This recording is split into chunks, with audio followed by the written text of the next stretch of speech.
Sure, let's go ahead and open things. And good afternoon, everyone. My name is Karen Williams, co-chair of the Portland Utility Board. We'll start by calling our meeting to order, even though we're waiting for one more person to be able to conduct any official business. Under Portland City Code and state law, the Portland Utility Board is holding this meeting electronically. Board members and relevant city staff are attending remotely, electronically, or by phone. And the city has made it available for the public to listen in to the audio broadcast of this meeting. The public will have an opportunity to provide comments during public comment period and can also provide written testimony to the board by emailing utilityboard@portlandoregon.gov. PUB believes and acts on anti-racist principles. In our meeting spaces and interactions with PUB, while every person has the right to share their personal perspective, we stand against wrongful conduct, and particularly any conduct that's targeted for people made vulnerable by systemic inequities. This means we step up as a community when there is wrongful conduct, and we foster a space of learning and growth. We act on our principles by being active and deliberate. We speak up and speak out. Each of us is empowered to maintain the culture of the Portland Utility Board. And when we do, we focus on the impacted individual or population, condemning the conduct, but not a person. My name's Amy Archer-Masters, and I'll quickly run through the meeting guidelines. Please state your name before you speak, and if appropriate, who you are addressing, or if you're just addressing the group. The chat box is only viewable by PUB staff, myself, and Jonna Lynn. So please limit chats to technical and logistical issues, including signing up for public comment, asking for technical assistance, or reminding us if you have been waiting to speak and have not been called on. The raise hand function is primarily used by the board. We may lower your hands once you begin speaking just to maintain the flow of conversation. During public comment periods, public can raise your hand and you'll be called on when appropriate. If you're connecting by phone, you may need to press *9 to raise your hand. Videos can be turned on when speaking if desired. It is not required. Please mute your microphone when you're not speaking. If using a phone, you may need to press *6 to mute and unmute. Public comment will be taken during the comment period early in the meeting. You can sign up through chat with myself or Jonna Lynn, or raise your hand during the comment period. It's also available just prior to any formal board vote after a motion has been made and seconded by board members. The meeting is being recorded. I'll pass it back to you, Karen. Right. Well, again, good afternoon. And Malia, hi. Sorry, I didn't say hello when you first joined, as well as Joanne. Nice to see you. And I just want to make sure I'm not missing other ex officios. Like it. Okay. What we have on our agenda for today is we'll start with public comment and review of minutes after disclosure of communications.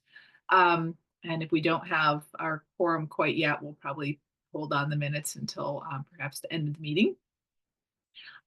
We are going to talk about first some items that we tend not to get to with our discussions, usually get pretty detailed. So we're going to start with some internal work and talk about scheduling the rest of June meetings and putting together some folks to help with the recruitment of new members. And then we'll have a brief update, I think mostly from staff in this case, on the latest in the budget discussions, conferences, meetings, public forums, and so forth that has been going on since we've last met. And then toward the in the last hour, or maybe 35, 40 minutes of the meeting, we'll take a look at our work plan for the coming year starting July 1st, and have a discussion about how we might want to prioritize work in at least the first few months of the next fiscal year. So let us start by asking if there's any, hello, Rosalind, thank you. I saw your name down there, and thanks, Amy, for designating Rosalind as ex officio. So we have two ex officios with us today.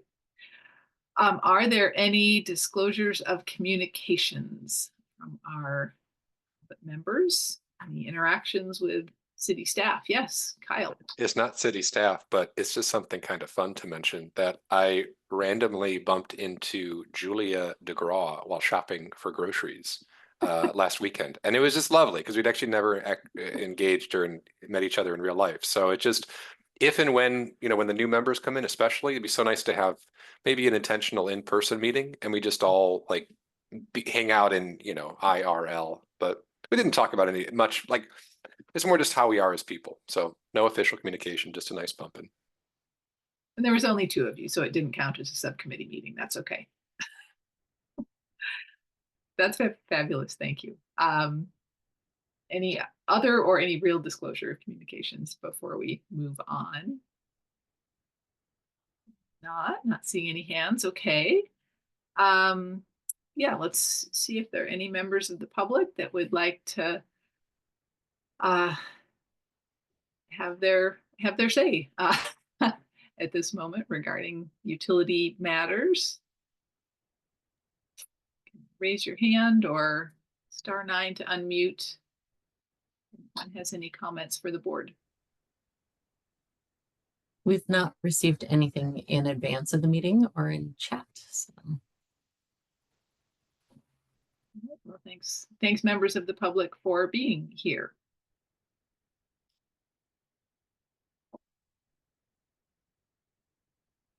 All right, boy, our minutes are piling up, aren't they? And we're still just shy one person of quorum. So barring if we can't loop back to this by the end of the meeting, if somebody else does show up, then we'll officially approve them with everybody present.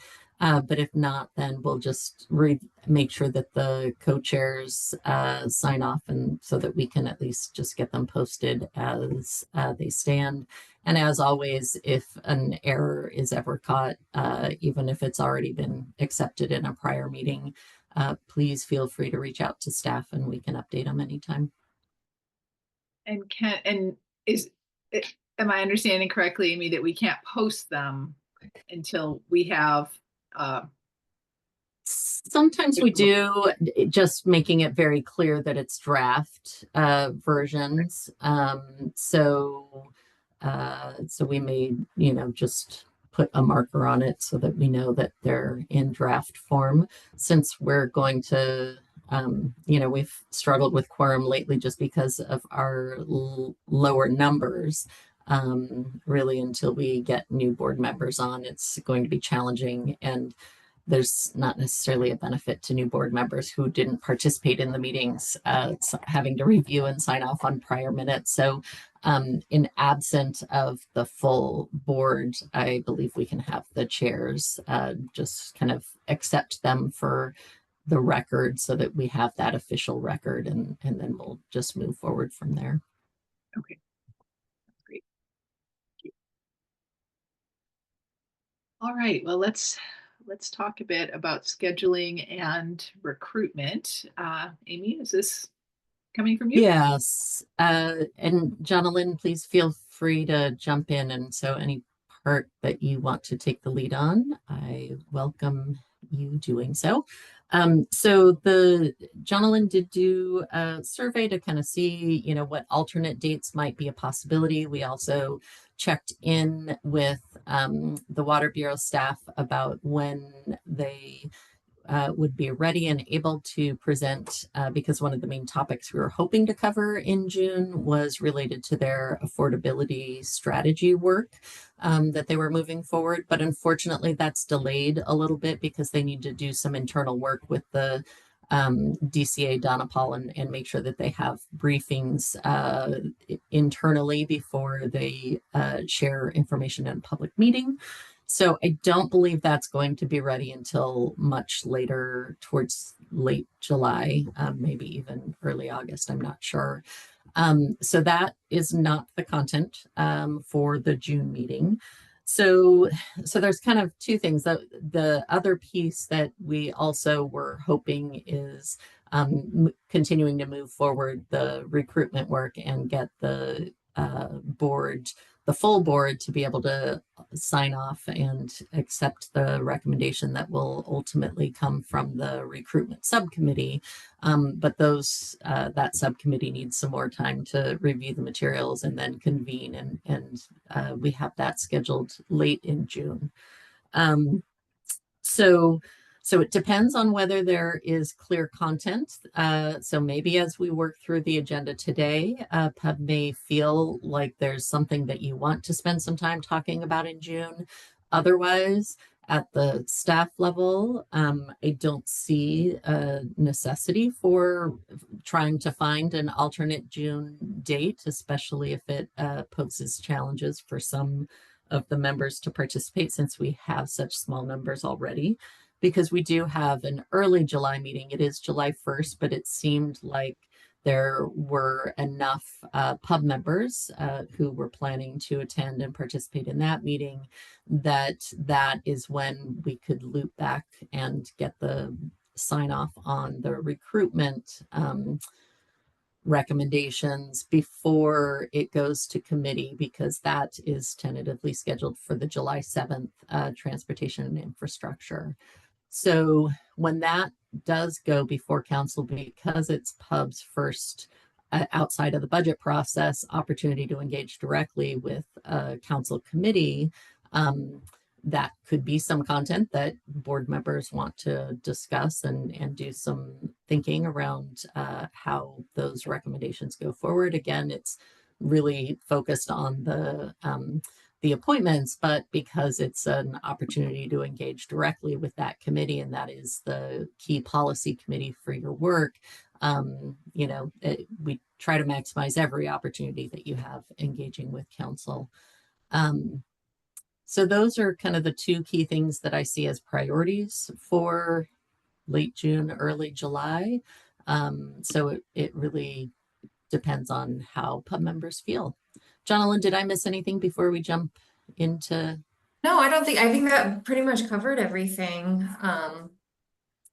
I see Kyle has a question or Yes, comment. thank you. Kyle Chipman, voting member. There is a comment, but a question first. Amy, can you just repeat, please, the timing of what an early July meeting would be and the critical committee hearing, the timing of that? So right now, the pub is scheduled for Tuesday, July 1st. That's your 3:30 meeting. That is the week of 4th of July. So I know on the internal city staff side, that's kind of the beginning of budgets finally wrapping, beginning of the year. And so there's probably staff holidays, not for us, but for others who would need to engage. So I know that the affordability couldn't come to that meeting. And then the second meeting is really in mid-July, July 17th is what's currently scheduled. I will be gone that full week and unfortunately not able to connect for the meeting, but Jonalyn will be present. And so if we lay out what is going to take place in those meetings and make sure that there's a strong agenda, then it can proceed. So it just depends on what you all prioritize as far as conversation. The other piece that I had anticipated by late June or early July is also, potentially some more information around the filtration, because the county decision was due in June, that there might be some update related to that. We certainly will know a little bit more about budget, which we'll talk about briefly later, but that is still, moving forward. And so it's still a busy month related to that work. Thank you, Amy. And I'm so sorry to re-ask, you said that there was a critical committee hearing early July as well? Yeah, so transportation and infrastructure, we've tentatively booked time on the July 7th meeting. Oh, okay, cool. So it would be after the July 1st meeting. So we'll have another meeting and opportunity to talk about that. And by then would have the subcommittee for recruitment is planning to meet on June 25th. So we'll have that information and opportunity to connect with the candidates before the July 1st meeting so that we Super. could, yeah. Thank you. And that was my main thought was for the folks on that recruitment committee, it's essentially the same timing or taking the place of what our meeting would be. So I'm personally fine foregoing a late June meeting, getting our new members lined up. And then as long as we had time from that July 1st to now July 7th, that all feels good to me. So thank you. Thank you, Kyle.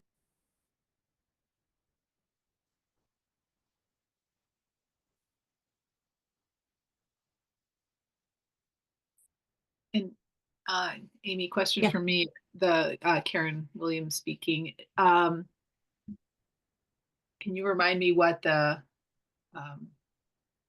when we go before the infrastructure committee, is the infrastructure committee going to be giving the sort of preliminary okay to our new members? Is that the sort of the purpose? So the way that council is working at this point is that the key they're asking the policy committees to review those decisions and then make recommendations to full council. So before a decision goes to the full council, it first goes through the policy committee. So the transportation infrastructure is who will hear, and it's an opportunity for staff and or pub member, representative to present just some basic information, kind of a, I'm assuming we want to do a little bit of a reminder of pub's purpose and what we do and what our process for recruitment looks like. And also a brief description of the candidates. The candidates, hopefully, if available, can also be present. I've seen some recently where they've recorded a message from the candidates if they're not able to actually attend at the time. And so that has worked pretty well. And so the goal is that that's where the recommendation then moves forward. And then at full council, it could be that it's just a consent item that council signs off and it approves, or if there's any controversy or concerns or opportunity for further conversation, there's other council members who want to discuss the appointments, then it's another opportunity for those who weren't on the committee to also ask questions. So that's part of the reason why the process is longer, is we were delayed while we were trying to figure out the new process. Now we're a little bit late in June for, making the recommendation, but now we need to schedule for 2 different points with council, and there aren't council meetings in the first week of July because of the holiday. And luckily the transportation infrastructure will meet on the 7th. So that's when we're planning to go forward.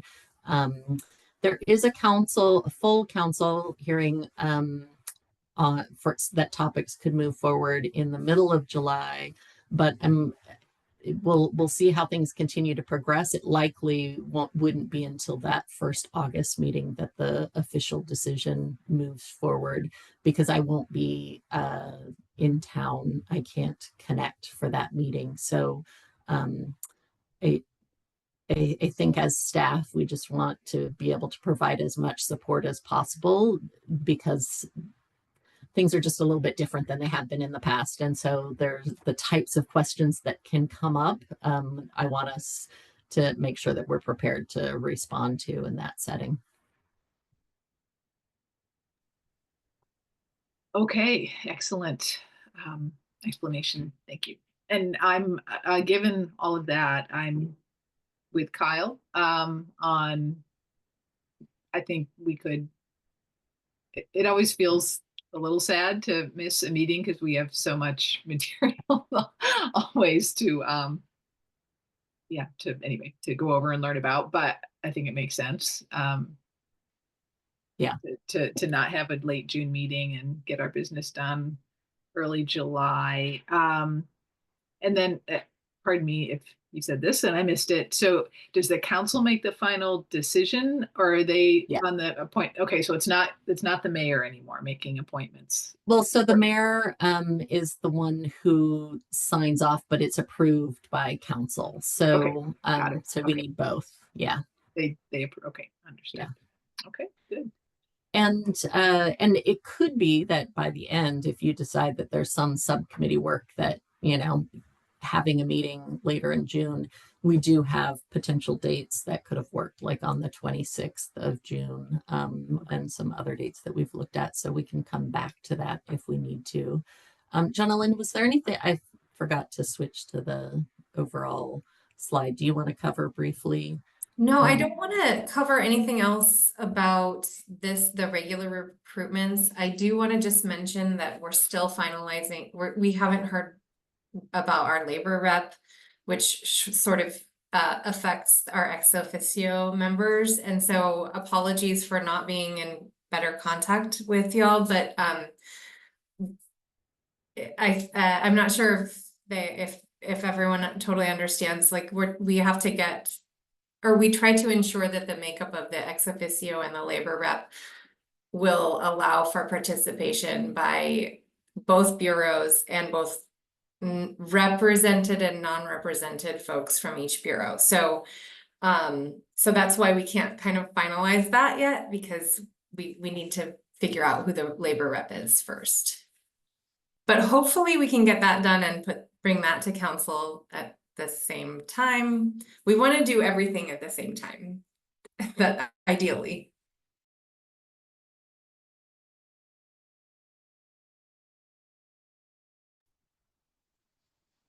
Okay, any more questions on June scheduling, or any questions or comments on June scheduling before we move on to talk about recruitment? Okay, let's move on and talk about recruitment then. Do you want me to go, Jonalyn, or do you? Well, I think we kind of covered it, because it was these two items kind of intersected with one another. So other than just explaining to or sharing with the full pub that we really, Amy and I finished the interviews last week, and they're just a great group. I don't think there's a wrong decision that the committee can make. So really looking forward to kind of getting feedback and to what the committee decides. And Kyle? we have tentatively scheduled the date. So it's scheduled on June 25th, the meeting. So it gives subcommittee members a little bit of time to review the interviews, do their ratings, and then convene and discuss and finalize a recommendation on the 25th.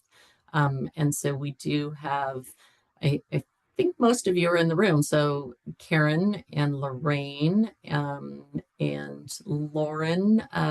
Lauren was possibly, but is busy. So if there's enough other candidates, so I'm not sure whether she'll end up participating. And I believe Kyle also was potentially available. So our goal is to have 2 or 3 pub members. So yeah, hopefully we'll just firm up with you all who it works best from, and appreciate all of your extra time reviewing those materials outside.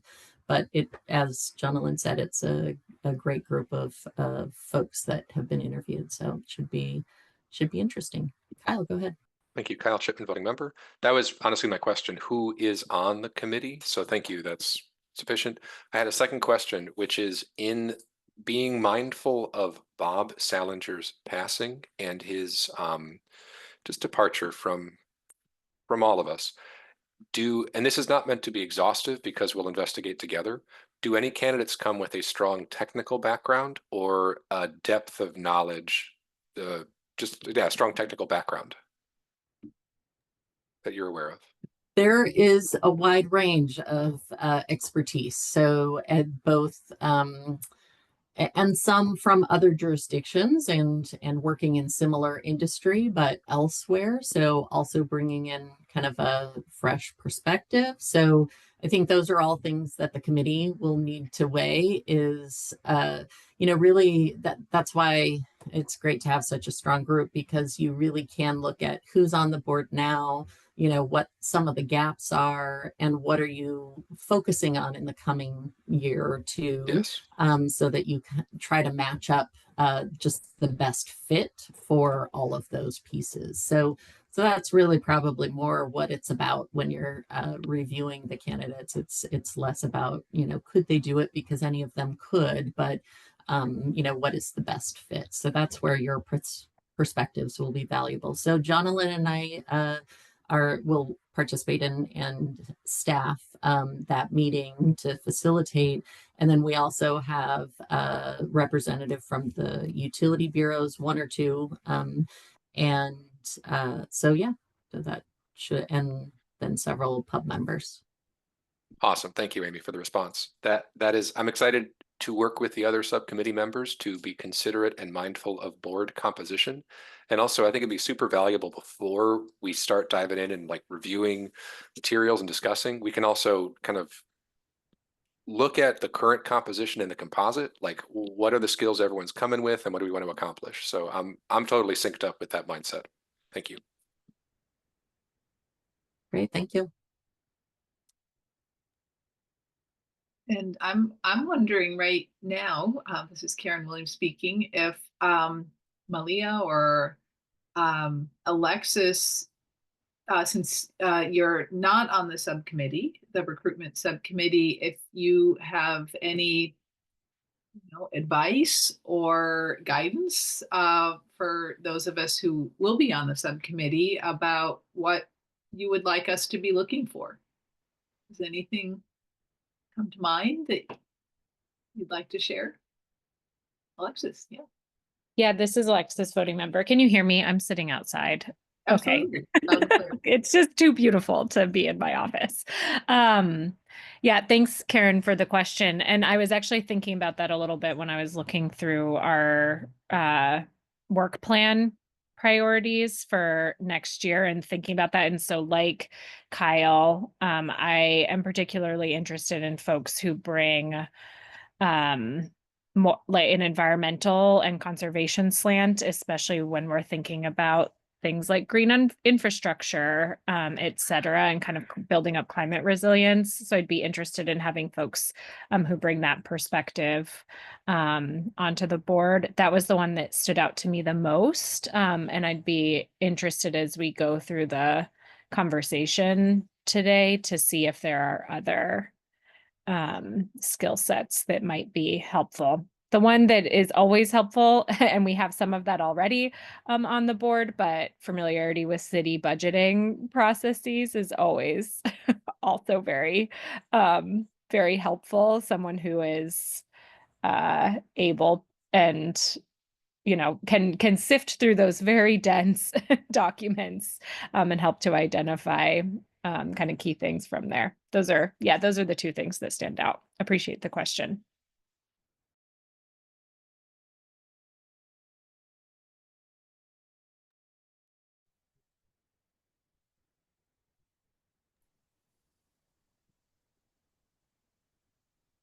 Okay, good.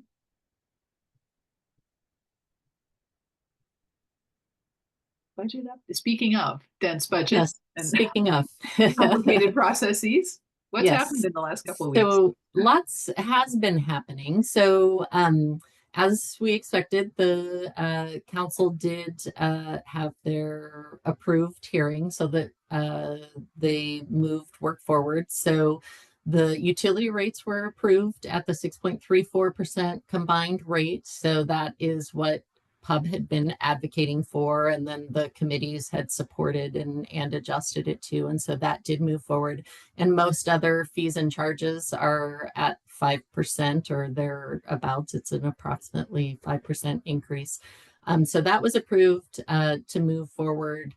There's still, as far as budget process, I didn't put the slide in here where we kind of see where we are in the process, where usually by the approved, things are pretty set. There's still a lot happening because of the difference in council and decision making this year. Lots of conversations. So there's much more still happening between now and the adopted hearing later in June. So I'll come back to that. But there, lots of potential amendments and areas of, some disagreement and still trying to figure out the right, proposals to move forward for full council approval. So we expect a lot more conversation to happen at the upcoming meetings. So those will be amendments to what has been submitted so far in the approved budget.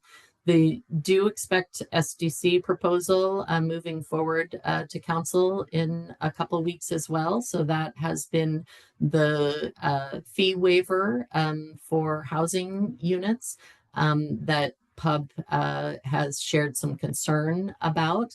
I've noted, lots of council members referencing the positives, that will come out of that. So you can hear some at least specific council members who are strong advocates for that moving forward. Obviously, don't know what the outcome will be, but there has been press and the mayor and governor making commitments. So I expect that is likely to move forward, but we will keep you posted on what happens. And then, as I mentioned, the amendment process is still a lot in progress. There's a couple hearings next week where more of those will be worked out. So we'll know more after that. There's less that is, there's not specific direct utility amendments that I've heard proposed. So the utility impacts are still impacted indirectly, whether it's through centralized city services, and so it impacts general fund overhead, or there's budget notes that also can be implemented. So budget notes don't actually change the budget, but they share council's intent in a policy direction, which then directs staff to do something to likely come back and inform future decisions. So there's lots of conversations happening about both those things, amendments and budget notes. There are some in particular that we're tracking and utility staff are tracking related to that. Some of it is, there was one proposal that was specific to proposing some changes to rate setting methodology next fiscal year and wanting to explore alternatives. And so that is something that I expect obviously would have a significant impact depending on, what happens over the coming year, but that certainly would be something that would impact some of your work plan as well, depending on where that leads, as well as some of the notes and amendments that are related to centralizing work and how they engage with council, because it impacts the timing and scope of those services. So the most immediate next steps is a lot happening in the next week or two. So they've added a special council meeting on next Tuesday, the 10th. That's where public comments will be taken on the budget. So that's slated for the afternoon on the 10th. And then I believe the full day is dedicated to the adopted budget somewhere throughout the course of that day. We'll learn more about what amendments are moving forward and kind of the final decisions. That will be their first reading, and then second reading would be the following week. So that's where we're at as far as budget. Yeah, so lots to watch, not specific things that are significantly new from what we've discussed previously. Any questions?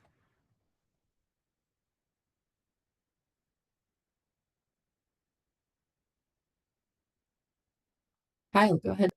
Kyle Chipman, voting member. In terms of the final budget, is the publicly accessible format, does it pretty much remain a PDF and a Tableau dashboard? Those are the two means of interacting with it. For the most part, yes, I believe so. So I'm not sure whether that will change. I mean, everything is a little bit new, so I don't know whether there is something else at the service level that will look different. My guess is the Tableau structure just accommodates all of that. So that's primarily where it will be. It's, you know, even listening to all the various meetings, you know, it's a little hard to track what is moving forward, what's on the table, and what, you know, is really moving forward. But certainly once they reach final decisions and that's all finalized, then the final product, we can at least track what the decisions that were made.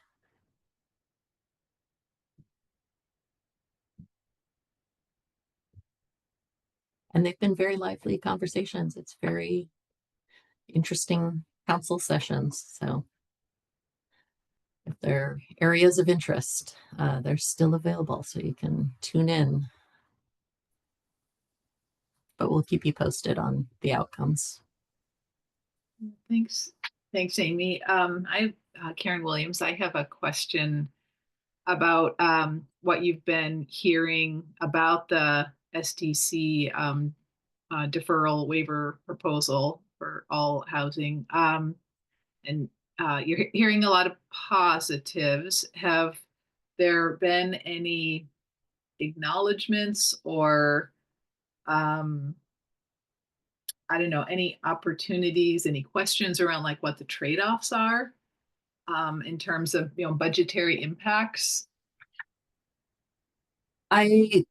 No, so I haven't heard much conversation other than Pub's testimony and some of the information that staff have provided directly during some of those sessions. What I've heard has mostly been like the peripheral references to the impacts that will, the positive impacts that will come with increased development that result. So it's not even necessarily a direct connection. It's just I'm inferring that what they're talking about is the SDC stuff moving forward. So I've heard that several times from different council members in the course of conversations that they're having with other bureaus and other service areas that have significant impacts resulting from the change in permitting. So for example, when they're talking about the permitting department, and I'm forgetting its full name, and the cuts that they were on the verge of making, and how to, you know, what their plan is around staffing so that if this program results in a significant increase in development, then you still need those staff. So is there an interim plan? And so that I've heard amendments proposed related to that to keep staffing on longer than originally proposed, and kind of seeing where that goes. So that's more the frame that I've heard it. And other staff, you know, may have caught more than I have, because there have been a lot of conversations, and the problem is a lot of times some of these policy issues come out when they're talking about something completely different. Right. And so we're not necessarily listening to all of those times where they might also be raising a connected issue. So, but that's what I've heard so far. Okay, thank you.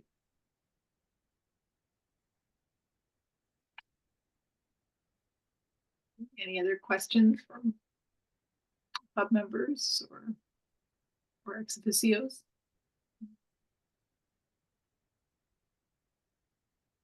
Okay.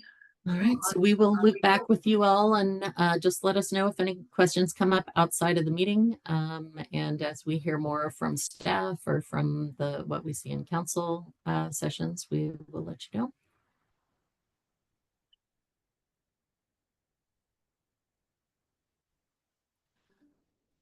Okay, well, looking to the future then.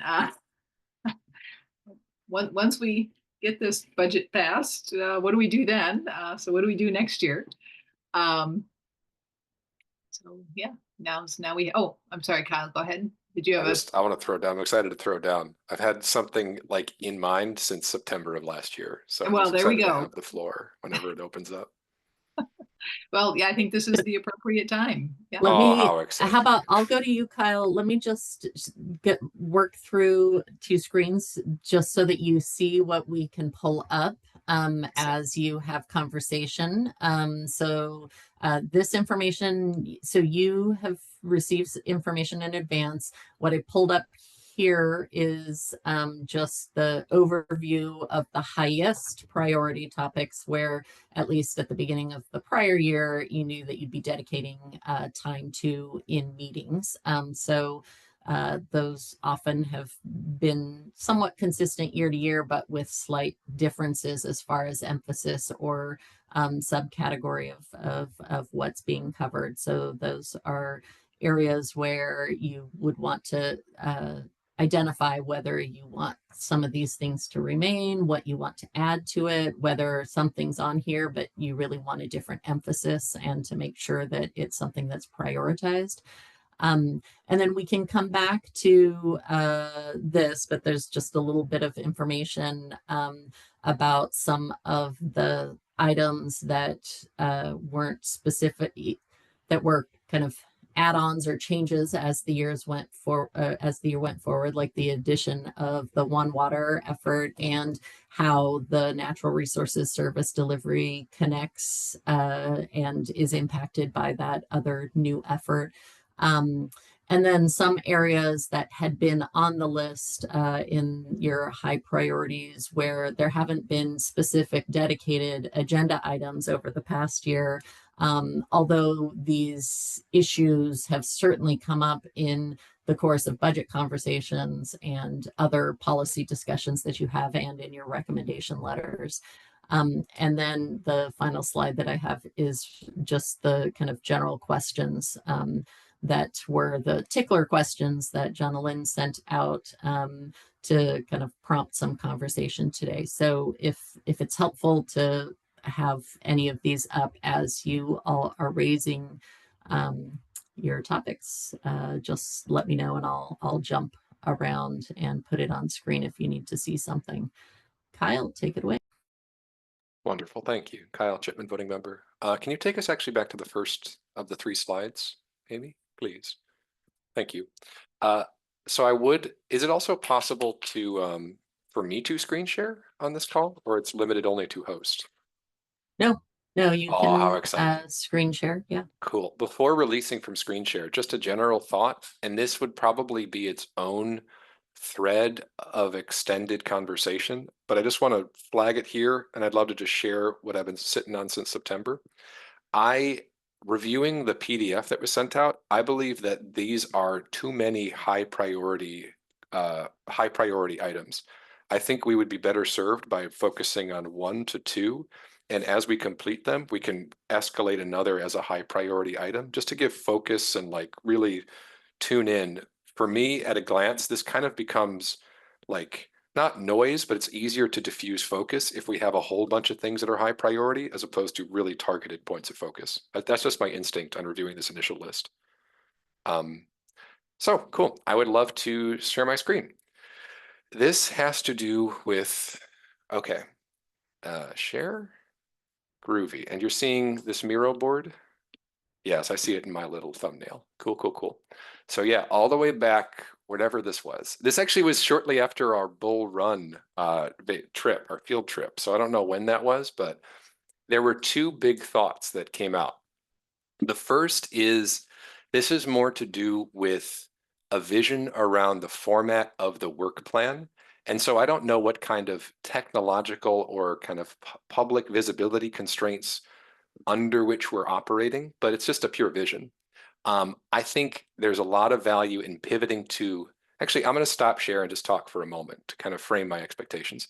I think that there's a lot of value in trying to pivot to some kind of real-time resource when it comes to managing a work plan that would offer and allow for updates to be posted.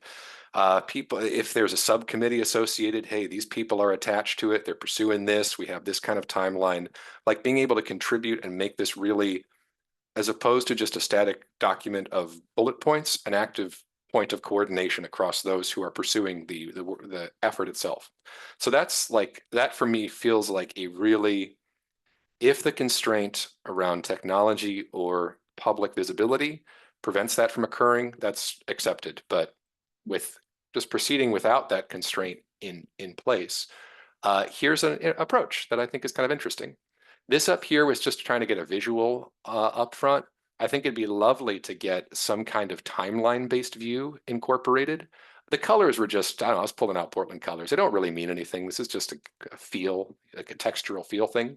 But the part that I like about this approach is that it lets us think about what initiatives are we pursuing.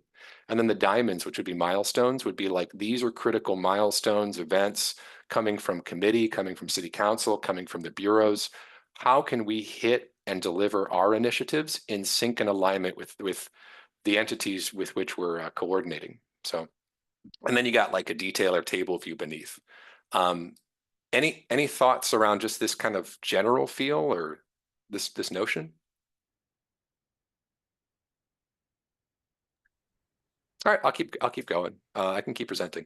Oh, sorry, did Karen, you gonna say something? You took Yeah, yourself off mute. I was gonna, this is Karen Williams. I was gonna say, Kyle, I mean, I love the idea of having a more accessible and interactive way for us to represent our goals and how we're doing and sort of holding ourselves accountable. And I think that, you know, this particular tool that you have that you're sharing with us, I think has great potential for that. So that's cool. Oh, groovy. Sorry, go ahead. And just, you know, final thought, just that, you know, regarding your point about, you know, we always have to keep in mind, you know, the transparency of our work and, you know, the public nature of our deliberations and everything. And just something that came to mind was, you know, using this kind of a tool, right, for our public meetings, right? And yet we may still have and need to have something static that, you know, maybe a printout of a screen share or something like that that gets incorporated in our minutes and gets posted on the web for the public who wasn't here at the meeting to see this is what we talked about. But I think we can do both, right? We can meet our public transparency requirements, but still use tools that are not so static and allow for more kind of collaboration and creativity. That's all. Cool. Thank you, Karen. Yeah. I would comment maybe, so Miro is like a big virtual whiteboard. Maybe not it can be kind of configured to serve this need. I think like my head goes first to like scheduling or table-based coordination. Like that feels nice and sturdy where you can start to really plug in starts and ends and responsibility and push and pull information a little bit more readily. But yeah, it's just, this is to communicate the vision. Rosalind, you have your hand raised. Sure, thank you. Rosalind Gray, ex officio member with BES in the Natural Systems Restoration Division. I think that a tool like this would go a long ways towards collaborating in real time with the bureaus. And it would be a communication tool that would allow other people to organize their time to be responsive to this hub. I think that would be really useful. That's totally the vibe. Like we can know what we're pursuing when, and we can align with the bureaus to understand what are their priorities, what are they trying to hit, and then like kind of snap together. And actually that exact thought, that's where my head was going just beneath it. I was starting to think about like really the details of what fields and values drive this level of visibility. It was really extended across the pub and the bureaus. So on the pub side, just as like a first stab, there's the initiative name, a quick like abstract. So it's like even one water, support of One Water initiative. And then the abstract is like, we're going to do this, this, this, and investigate this for One Water. We're able to list which bureau is the point of coordination. And then my think is like, my thought would be, this just comes out from program management at my own organization, a link that allows for a schedule to really track like when we're meeting, what we're doing, who's trying to do what, break out into a task list. It gives us a level of responsibility tracking as well. If there's a lead, who's running support. And really all of this is just to get us into when does it start? when does it finish, and then a status. Some other interesting opportunities is we can also track a level of meeting frequency if there is the need for public visibility, public reporting, and then finally some ability to track minutes, which could be like logs submitted that roll up into a summary view. So that's just an initial thought. And then again, on the Bureau side, it has that similar stuff with just milestone start finish to align our efforts and initiatives alongside Bureau efforts. Any other general thoughts? Because I'd love, maybe we don't take up so much time on the call itself, because I do like giving room for us to actually discuss priorities, but separately, I could think of working with Amy or Jonah to actually begin to understand those constraints. Like what's feasible? This is a vision, that's beautiful, but like, what's the reality? How do you actually execute? And that's a totally different conversation. Joanne and then Lorraine. Joanne.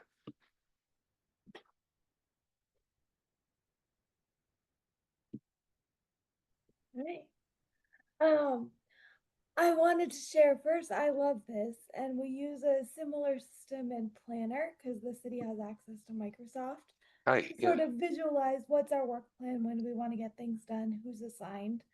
I will say if we're going to start using it as a communication tool between pub and other entities, including the bureaus and the public, we want to make sure that we choose a software that is screen reader accessible, or people will be in the position of having to create text alternatives for lots of things, which is possible and doable, but can be a pretty big administrative burden.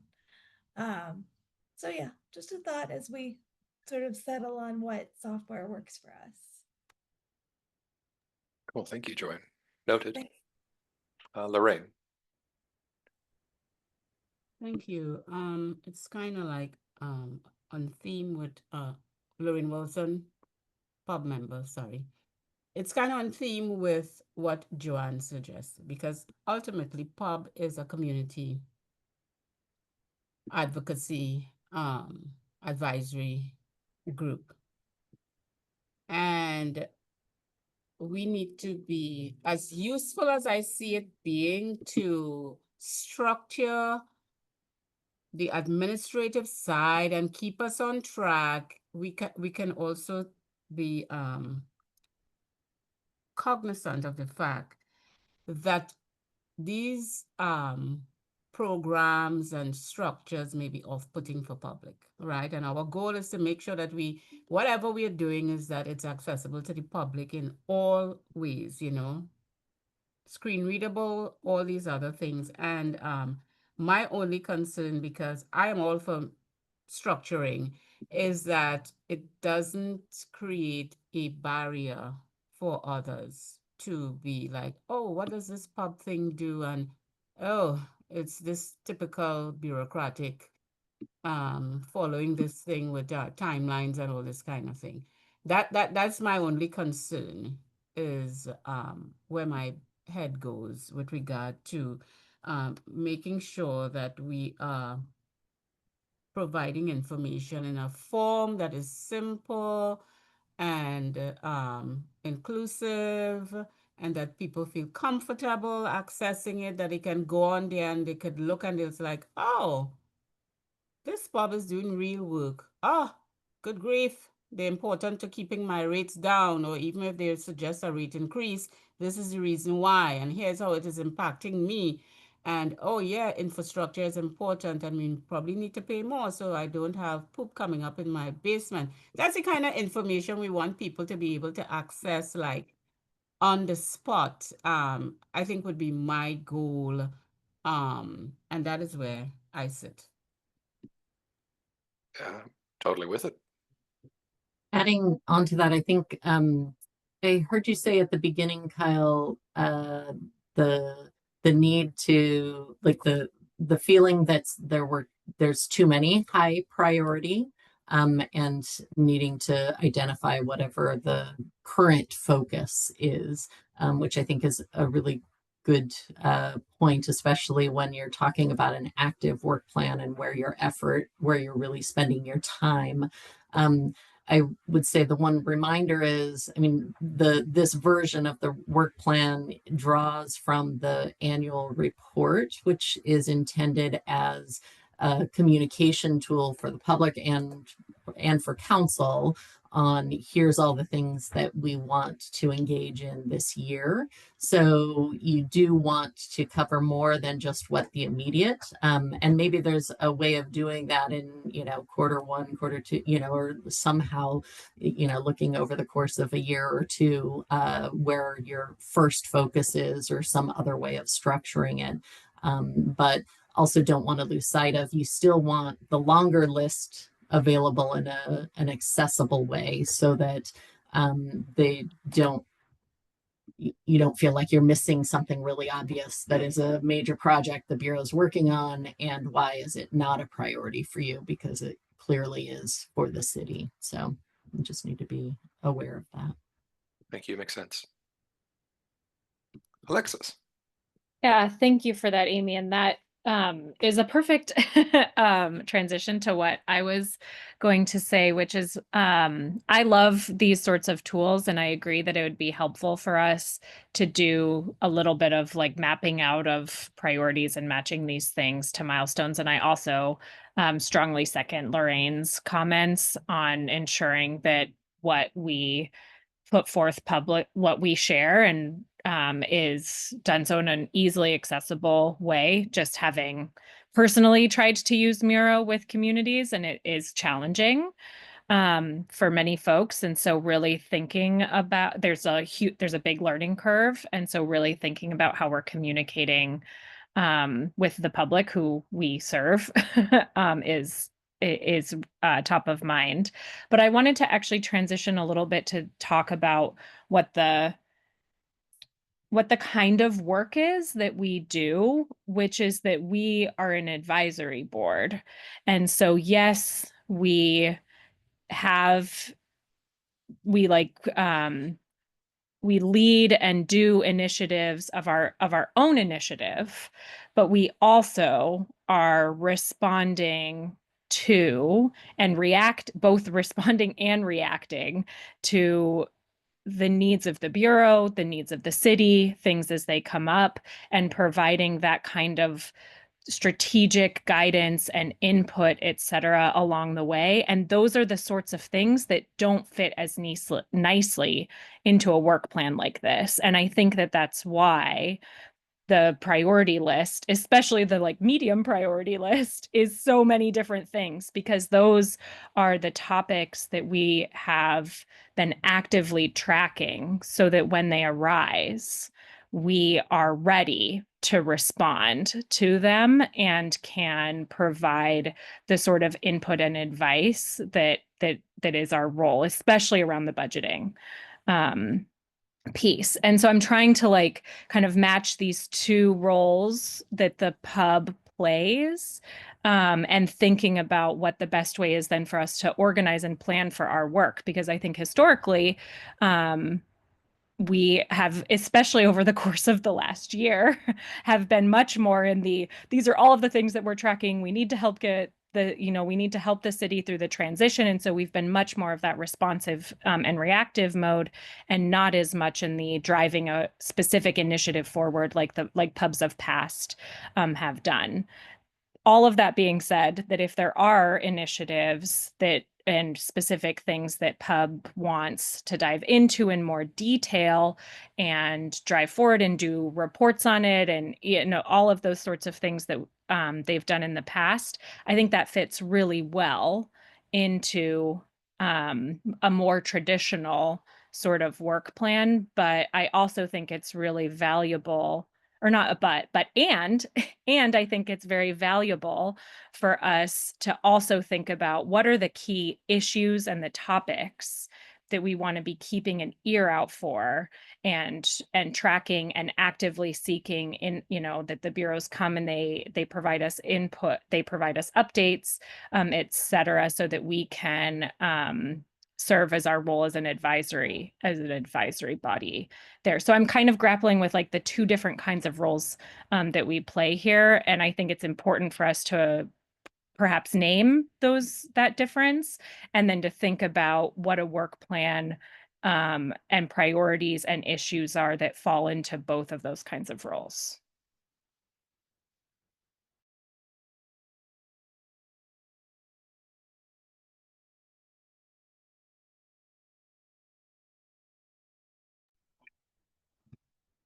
Wonderful, wonderful nuggets and insights and conversation, all really good stuff. Do we want to continue that, what felt like to me a bit of a transition into talking about the what, a little bit more than the how? I think we've Yeah, had some- absolutely. Kyle Chipman, voting member. I think that is a wonderful distinction. Is there, if an initiative is something that we're planning out, is there a term we have for like ongoing, like that values or points of investigation, or the second category that Alexis flagged, just so that we can have, because initiative feels nice, like you're charting a course, you're being more of an active driver, and then there's that secondary piece that Alexis flagged. Having a nice clean term for it could help. Priority maybe? Or do you have any instincts, Alexis? I mean, to me it feels like those are if I'm understanding which one you're talking about, there's the ones that we drive, and then Yeah. there are the issues that we're Issues tracking. maybe, yeah. Initiatives and issues, those would be two. Yeah. I think I'm totally in concert though. I think that that's a great pull, and it helps to focus our conversations too. And are we thinking that the issues are more of what Alexis, you were describing as the issues for the bureaus, that they are ideally, right, coming to us for input and opinions? Yes, and like I'm looking at our list right here, right? And we are asking for especially the bureau projects and programs of that's the box. Thank you, Amy. Oh no, it's in the PDF that you sent. Yeah, Yeah, I can, middle slice. give me a second and I can pull that part out Okay, too. yeah, thank you. It's the middle, the middle part. I can But snag it if you want. in there is like advanced metering, and it, AMI is in there, green infrastructure, endangered species. And I ended up actually like highlighting a lot of those as, oh, we've heard a couple of things about that this year, but we have been super focused on that first box this year, and especially budget and city reorg, engagement with new leadership, et cetera, et cetera. And I think that that's fine, especially given, the transition and all of that stuff. But it does feel like it would also be good for us to maybe identify, a couple in this bureau projects and programs that we want to be, I mean, to your point, Amy, about like asking for an update next, for the June meeting, like, is there one of these that we haven't heard about in a while that we'd like to hear an update on? Here, I'll stop share. But I think you're right, Karen, that the distinction is, like initiatives, and then issues are those bureau projects and programs that we're tracking. Well, one night, Kyle Chipman, voting member, one nice thing about distinguishing between these two pieces as well is just like what Alexis was saying, that's where my head was going too, is it gives us like an initiative, you're trying to deliver something, an issue, not only is it, this carries import for us as a board, but also when's the last time we talked about it? When's the last time we heard an update? Is there something coming up? Like, they are two separate things, but just classifying them lets you start to like think about how to engage with it.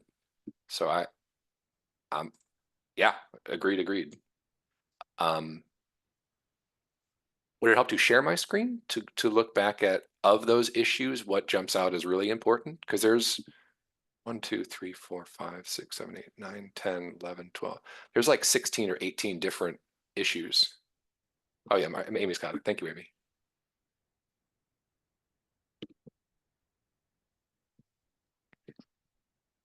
I'm jumping cube and not following protocol, but this is, oh, and I'm going to remember to say my name. This is Alexis Ray, voting member, which I don't think I've said yet. I think what is hard about prioritizing these projects and programs is that these are active things that are happening at the bureaus that we've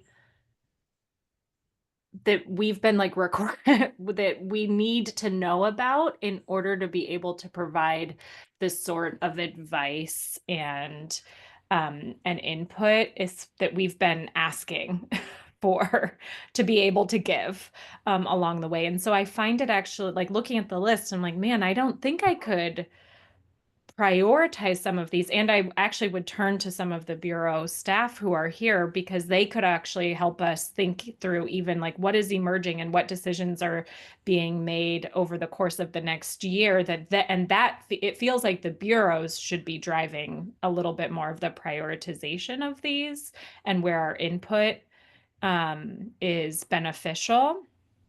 And then my one exception maybe there is that, like, are there other things that we are really, really passionate about as a board? And then maybe that falls into the initiative category if there's a desire for the board to be engaging in that in a more intentional way.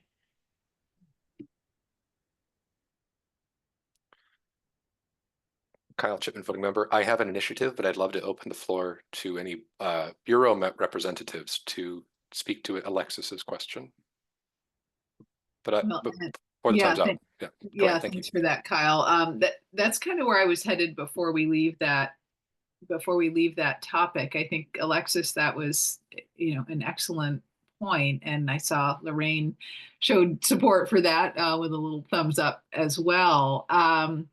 So I want to throw this out to you all. Is the question, or is a question maybe, that would help us pull out a couple of things from this list of 16 is, where, and I do think this is a question for bureau staff. I mean, to your point, Kyle, and leaders, of these initiatives, or excuse me, I shouldn't say initiatives, issues, where is Pub's opinion most likely to be sought? Where can we have the most kind of meaningful, influence on outcomes? And obviously I don't, that's not an easy question to answer, but that may be the framing for us to say, yes, all of these 16 things are important things that we need to track as a community advisory board, but there's 2 of them that are going to have something happening in the coming year. There are going to be major decisions made. There's going to be major money spent. There's going to be, decisions about whether to move forward or back burner the issue, and we pull out those with a little bit more information from bureau staff. We pull out those and say, okay, these are the things that we want on our list, right? On our top 2 issues that we feel like there are going to be opportunities for us to influence outcomes. So anyway, just wanted to throw that framing out there, and yes, certainly open the floor to any bureau staff or ex officios or anyone with insights into any of these particular items. And maybe, Amy, can you make them a little bigger? I don't know what kind of screens people are looking at, but is there anything that jumps out as, strong intersection with One Water initiative, or, something that we know is going to be a hot issue in the coming year? Do just want to mention that unfortunately the Water Bureau staff, the director had a commitment and had to leave a little while ago. So Quisha Light did let me know that they had to step out, and Cecilia's out. We do have some BES staff in the room, but Um, the I know from a staff side, actually, I'll let Rosalind go first, and then I can speak after. Rosalind, go ahead. Okay, thanks, Amy. I would say with some confidence that there's a lot of uncertainty right now awash in all bureaus that are joining the Public Works Service area. So that's Water Bureau, BES, PBOT, and Parks.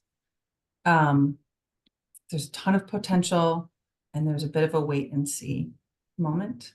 So I think that it's an ideal time for Pub to maybe attempt to put these in order of priority, a couple bands of priority or interest. And if you were to submit discrete questions, perhaps to Bureau leadership, it would focus their response.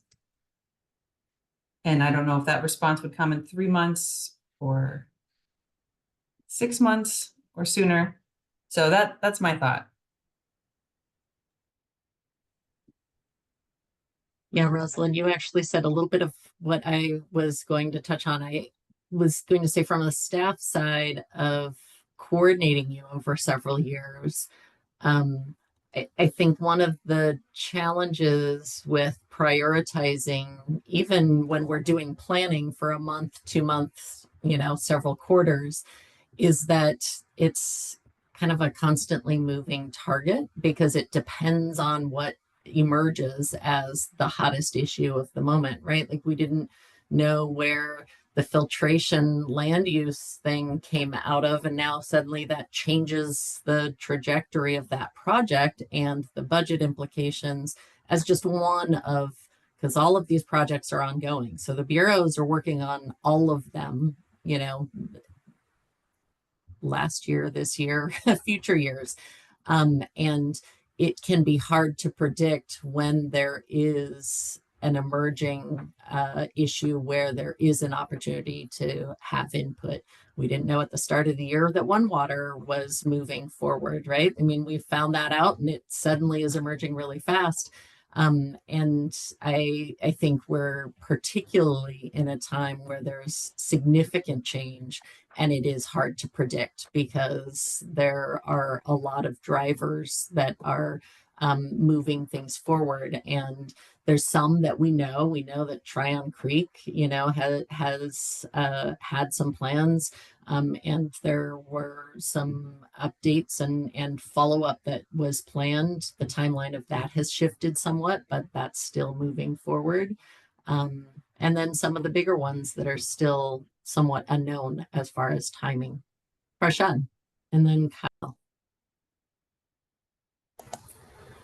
Yeah, thanks. I'm looking at the participants. I think I may be the only non-pub bureau staff on the call. So hi, everybody. Farshad Aladati, Business Services Group Manager at Bureau of Environmental Services.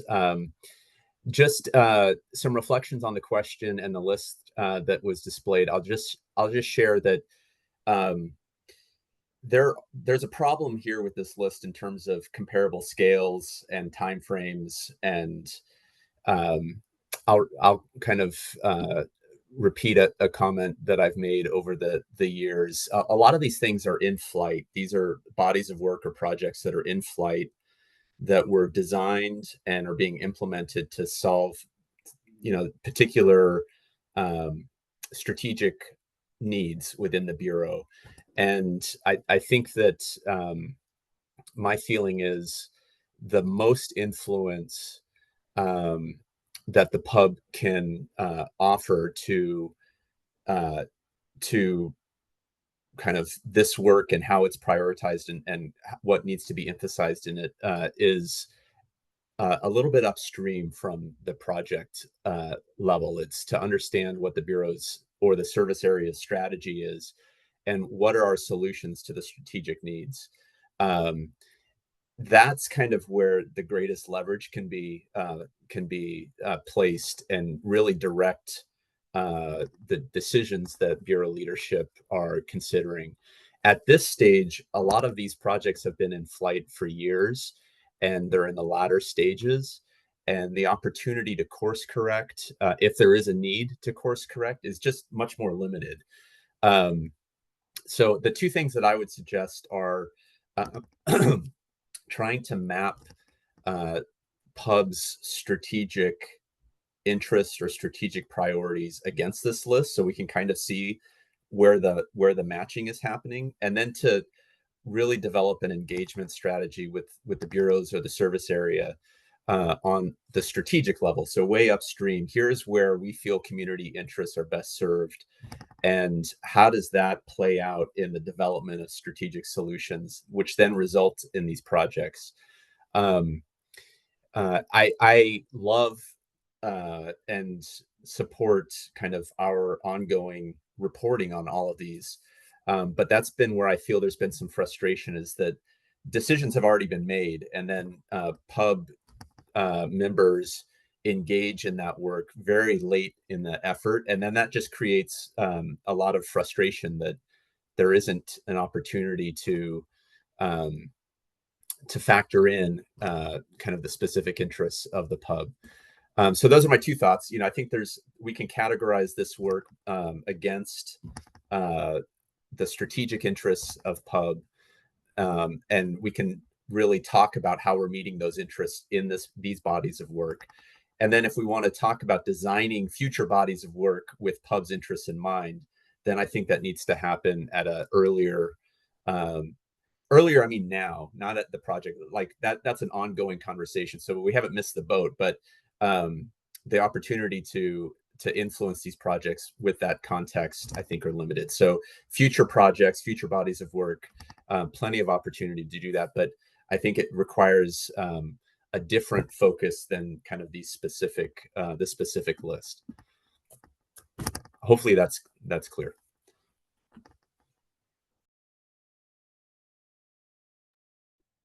This is Karen Williams, and yeah, I appreciate that immensely, Farshad. And even, with all of that, I still see, or I do see, differences in this list between, as you characterized, the in-flight projects that have been in flight for 10 years and are just chugging along, or not. And there are, a few things that are more general, right, that I think get to pub strategic interests. I'll just throw out an example, climate action and adaptation strategies. That's not a project, that's an area of interest, a value that, pub advocates on behalf of, right? Making sound long-term decisions in the interest of climate justice, et cetera, et cetera. The resilience and emergency planning, I think, fits into that category. The reviewing intersection between housing and environmental protection. I mean, these are kind of areas of interest. They may be, ultimately they may indeed relate to capital projects, right? As most things do in the utility bureaus, but they're more general, right? And that, anyway, just that's where my thinking went, Farshad, in your description of what things on this list are just long underway, and it's really going to be hard or impossible really for pub to shift course, and we may or may not even want to. Right? But I think there are still some opportunities here for in this list for identifying sort of strategic interests, I guess, of the pub. Those are absolutely. And I'll just say, I think that's I think you're hitting on the point I didn't make so clearly. I feel like within each of these specific bodies of work, we can be better in communicating what are the outcomes and how are the outcomes aligned, with pub interests. It's hard to discern that from these short titles, and I think that's part of and maybe should be the focus of any presentations we make on these topics, is to really highlight those connections, and where we see those opportunities for engagement to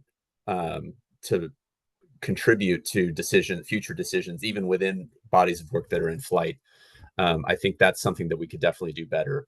And I didn't want to shut that off, but I think that was when I was saying categorize this work. There are multiple outcomes in each of these projects that I think are highly aligned with PUB's stated interests, and I think we could just do better communicating that for the work that's in flight, and then helping to shape those solutions at the first stage. I think is a really important opportunity, but it requires more sustained engagement with PUB and Bureau earlier before we initiate some of this work in the future.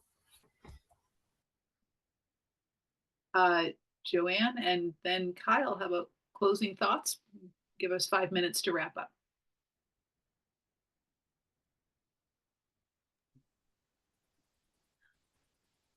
I think Kyle was first, actually. Did you want to?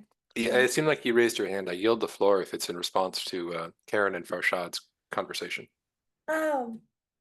Well, I think I really am just echoing and amplifying what Karen and Farshad and Rosalind and Jana have already said. But I do want to say, as a staff, I appreciate the acknowledgement that, like, hey, we should talk to staff about where we could be most helpful. I totally agree. I also think it's perfectly fine and good for PUB to have community-centered priorities that, again, like Farshad is saying, that staff can then gear their presentations towards, that we can know what people want to learn about and hear more of. And PUB has done this in the past, I think, especially around equity work. So I just want to say, I think we're all headed in the right direction. Thank you, Joanne. Kyle Chipman, voting member. I've had many thoughts listening, but I'll just share a closing thought, which is specifically, or I have an initiative that I am very excited about, but it's just me, and I just want to vocalize it for the board. And then also a question for Amy and Jonah, specifically around, there's a lot that's been raised, but we're not really closer to like, something concrete. So how we proceed. The initiative that is very personally exciting and I am motivated to pursue is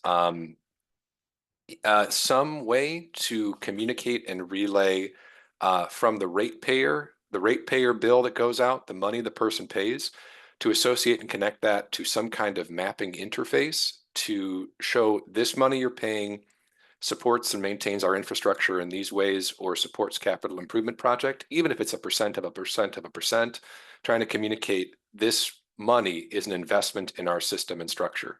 That's like really exciting, and just that idea is really powerful.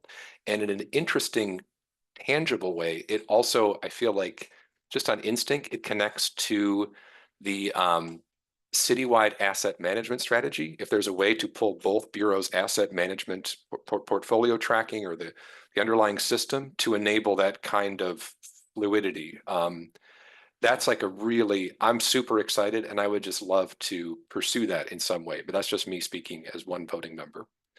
In terms of Amy and Jonah, there's like so much that was just communicated on this call. Is this this is another full board meeting? It's not like a subcommittee that then meets to try to catch more momentum. And then also onboarding new team members, or new board members. What do you think about moving forward? Yes to all of that. So the way that the PUB has kind of developed and formed its work plan in the past has evolved to some degree to try to set some clear priorities before the end of the year to inform the start and where we focus in bringing new folks on. But also we want to be responsive to the expertise that the new folks coming to the board bring, and any priorities that they may have that maybe are missing from the work plan or need to be tweaked. So we don't really finalize the work plan until later on, towards the end of summer, with the goal of kind of having a good sense as we move into reporting to council on what your priorities are for the year, what you accomplished the prior year and what your priorities are. So there's space.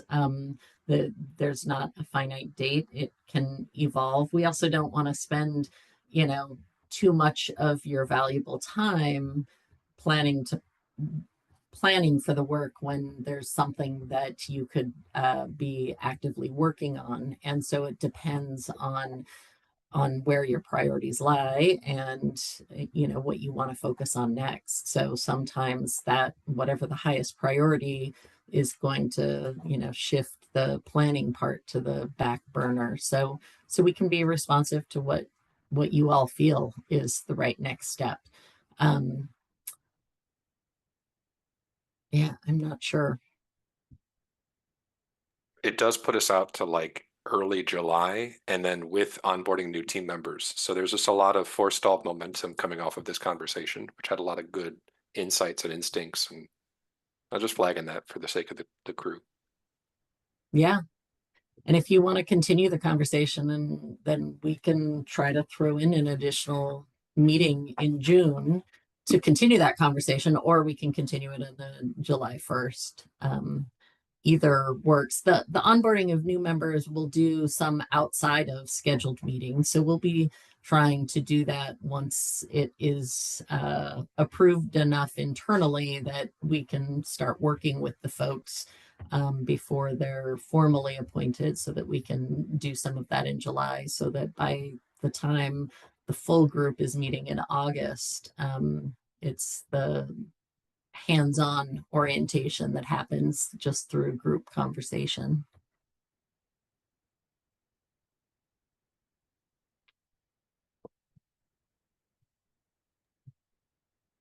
I hate to break up the conversation right now, It's but 5 I o'clock. do need, I really need a pub volunteer for next Tuesday's ARC meeting if possible.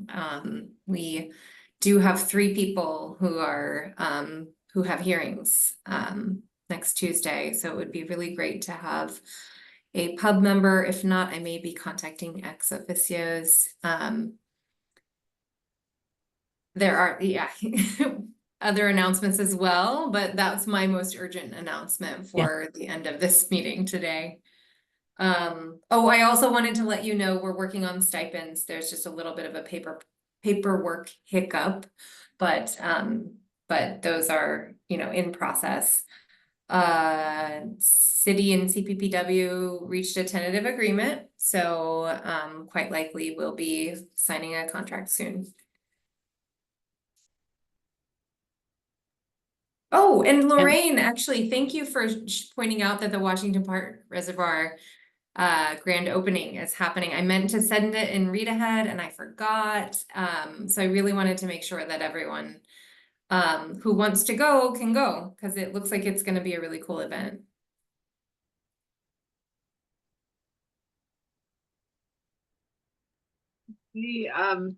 Shoot, I cannot do next Tuesday. I am so sorry. I'll stick around and chat about next Tuesday, Jonah. Okay, yeah. Just to hear expectations. It's a little tough, and I'll have to rearrange some stuff, but I can at least chat about it after the call. I don't want anyone to walk away from this meeting feeling guilty. Guilty. Well, just we'll figure it out. Guilty, but just no, I go to therapy. I'm good. Yeah, sad. Okay. So thank you. And maybe, we do have a couple folks that aren't at this meeting today. I know you've sent out communication, Jonalyn, but maybe one more plea to see if maybe Julia might be available. Yeah, we'll see what we can do. Yeah, thank you. Yeah. Let's see. Okay, so now, we will reconvene. So sounds like we will not be having another meeting in June, although those of us on the subcommittee will be talking amongst ourselves later in June. I'm thinking that July, when we look to next meeting, finalize recruitment. And I mean, it seems to me like at our July 1st meeting, we will have more time to continue this conversation. finalizing the subcommittee, bringing the recommendations for the new members. I don't expect that will be a big chunk of our hour and a half meeting. So it seems like the rest of the meeting could be devoted to continuing this conversation and maybe starting to refine some of those priorities, identifying initiatives. Yeah. That's what I'm thinking our next meeting is composed of. Anything, other comments or thoughts about that?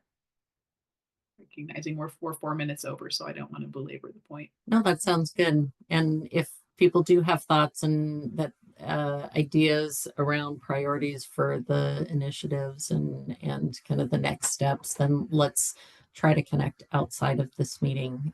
Just let me know when we can chat, and we'll try to pull something together to help inform that conversation on the 1st. More graphics, more diagrams. Okay, well, wonderful to see everyone. With that, let's adjourn our meeting. And